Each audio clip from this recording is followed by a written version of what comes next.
Now, your forecast first from KARK4, your weather authority.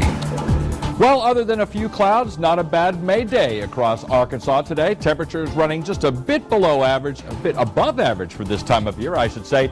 We've got mainly clear skies that'll be approaching us as we head through tomorrow on into the start of Thursday, but a storm system winding up over the southwestern United States may bring some changes just in time for Mother's Day weekend. Your forecast first for Little Rock, we're looking for skies to be partly cloudy to mostly clear tonight. We're going to see 75 degrees as the sun goes down and 59 when you head off to work or school first thing Wednesday morning. KARK4 News at 6 starts now. Now, from the station you count on for local news that matters. This is KARK4 News at 6. The ground in Van Buren County shaking. Good evening. Thanks for being with us tonight. I'm Jessica Dean. Hello, good evening, everybody. I'm Bob Clausen. It's good to have you along. The Arkansas Geological Survey is stepping up its monitoring of seismic activity southeast of Clinton near Greers Ferry Lake. The area has seen 9 earthquakes since the weekend, including 3 just this morning. And KARK4's David Goins just came back from Van Buren County. And David, people have to be a little surprised by all this. Yeah, Bob, Jessica, this sounds familiar, right? We heard about this a couple years ago. Here we sit again. It's a really good question exactly why this is happening, but we can say with certainty this evening there is more earthquake activity that bears very close watching. A pristine spring day above ground in Van Buren County. You need sensitive seismic equipment to know something is going on down below. The activity has definitely picked up.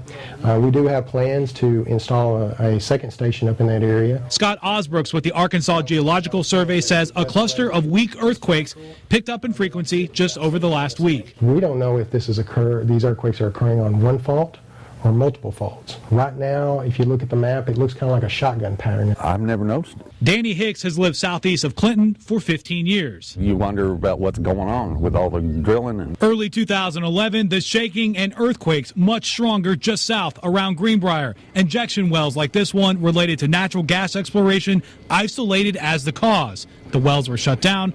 The quake stopped. Geological Survey says they are at their earliest point of examining this increased seismic activity. They say while they are, of course, looking at injection wells in Van Buren County, it could just as likely be any other circumstance. Like quakes occurring naturally along known fault lines or what's called reservoir-induced seismic activity caused by fluctuations at nearby Greers Ferry Lake. My advice to the residents is just know that we're monitoring. Hicks has a 2-word defense: earthquake insurance. A few dollars more.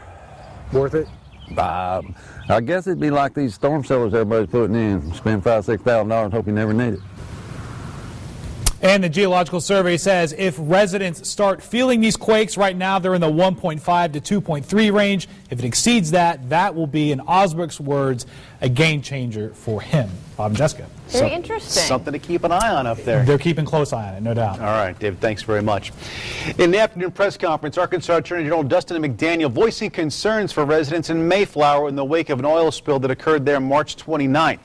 KARK4's Drew Petromel joining us now live from downtown. Drew, you were there for this afternoon's press conference. What do you have to say, and what were the questions he was asking?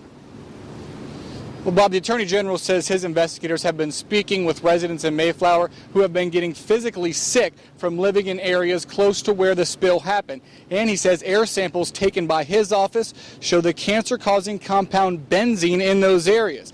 He also says he worries about residents despite claims by Exxon and government agencies that levels have been too low to cause long-term health effects. And this is what he had to say about a recent visit to Mayflower.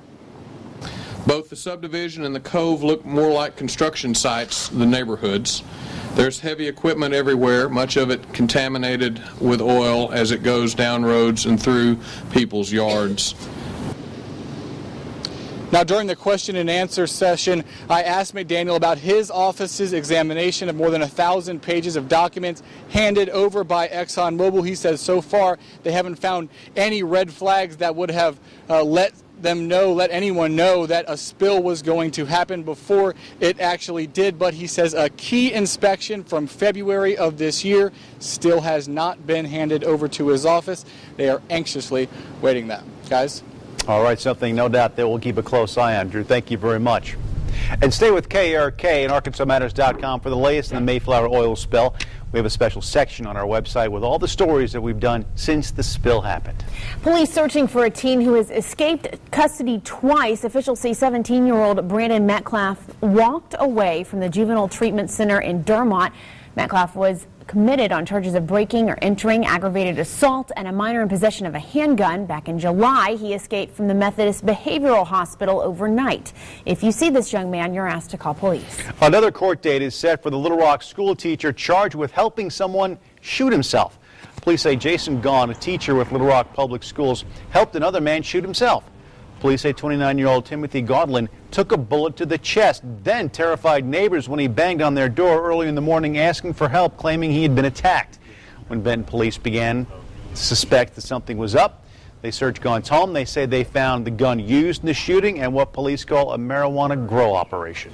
Arkansas Speaker of the House says he'll decide over the next few weeks whether to enter the governor's race. Davy Carter told me during an interview a few weeks ago he was considering a run. The Republican said today he'll make a decision soon so he doesn't drive his family crazy. Carter says he has not looked at entering any other races. As sequestration kicks in across the nation, here in Arkansas, programs for children and seniors face cuts. Men and women at the Little Rock Air Force Base are anticipating job and pay cuts. But one government program still going, supporting dozens of airports across the U.S., including the Woodruff County Airport, where there's no fuel station or even a bathroom.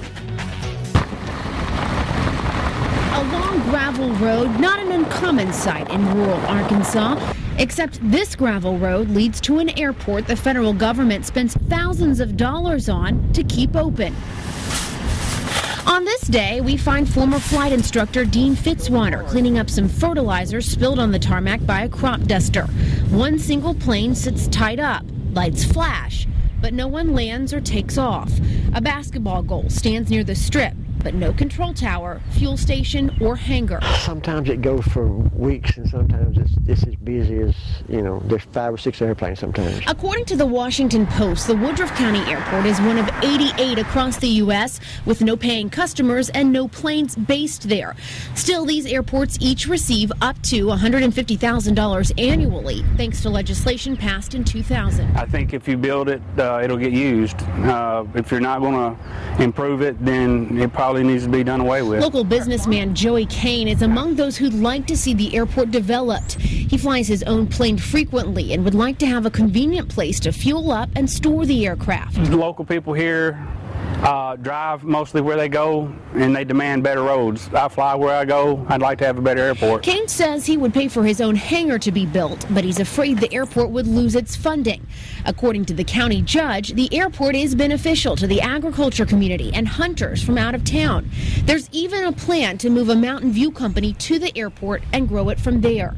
It's something many agree could bolster this Delta County and its towns. Where a lot of the counties around us are growing, we're actually not growing. Our population is getting smaller. But as of right now, that money stays the same. And the county is working with the Arkansas Department of Economic Development and the FAA and others to increase the use of that airport. The county judge there telling me if they're able to attract that business to the airport, that could lead to hangars being built, perhaps even a refueling station. So there you go. Got a lot of questions, though. If you see an airstrip like that in your county, you're not a pilot, you don't fly, you don't see anything happening there. It's really interesting because it is really just down a gravel road in the middle of nowhere. Now, truth be told, they say, crop dusters land there, sure. Hunters, like we talked about in the story, but it is interesting. Interesting to see how that'll develop. Coming up, one woman's goal to ride 2 wheels across 9 states. See why she's traveling over 3,000 miles on a bike to raise money for affordable housing projects.